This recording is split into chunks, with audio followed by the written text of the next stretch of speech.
صدر الیکشن دا وخت مونږ د پړانګ نمبر 3 گورنمنٹ پرایمری سکول چې دلته کې هم پولینګ روان دی او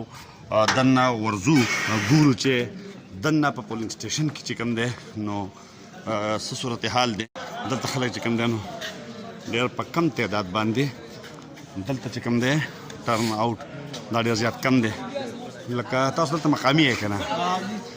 تا ما ته ووایه چې دلته کې خلک دا خو پړانګ د کلي په منځ کې پولینګ سټیشن دی دلته خلک ولې نه راځي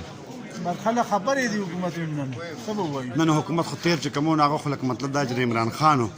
نو که فرض پکار ده چې خفګان د هغې حکومت نه هم خلک خبرې ځکه څوک نه راځي که نه موجوده کم حکومت لکه مرکزي که صوبایي صوبایي او دواړه نه خبرې دي دلته کوم د پارټۍ نمایندګان دي لکه کارکونان دي نو هغې ووټران نه راوباسي نشي رایستی چې دلته کې راولي او ووټ خپلې په زور خو نشي راوستي وټله ټیک د اوسه پورې څومره خلک راغلي چې دلته ناست یم یاره 400 لږ به کسان ووټ پول شوي دلته کې ښه او څومره به ټول تقریبا 1300 ووټ دی او 400 پول شوي دي دغه د ټرن آوټ حال دی دلته کې او پلان کې او دلته چې کوم د خلکو دلچسپي تقریبا د نش برابر راځي موږ ته دا تپوس کوو چې دلته کې لکه چې موږ راننه ووتو دا پولینګ سټیشن بیخي خالي دی دا بابړه کلی دی بابړه کلی دی دا پړانګې دي په دې کې خو دا پولینګ سټیشن بیخي خالي دی خلک نه راځي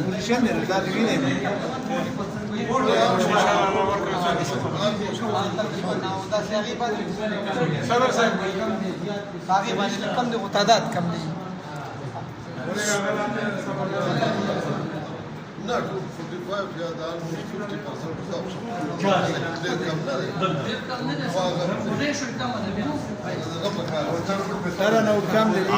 څومره خلک راغلي خنجي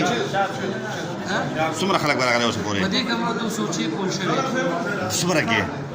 په 500 او کنه بهر چې موږ ګورم څوک نشته دنه دا لان هم بیخي خالی دی بس کسان نه راځي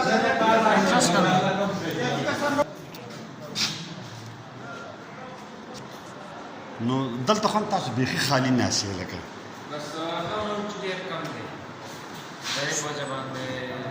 هغه شته چې دلچسپي ډېر کسان نه دي که نه د یې په وجه باندې ټرن آوټ هم ډېر زیات کم راغلی څومره خلک اوسه پورې راغلی یاستئ زموږ سره چې 190 ووټر لسټ چې کوم راغلی 190 کینډیډیټس دي پکې اوسه پورې پکې 45 کسان راغلي دي او دا د کلي په منځ کې دی لکه او چې بالکل مین ځای دی او هغه چې دا ګړم دی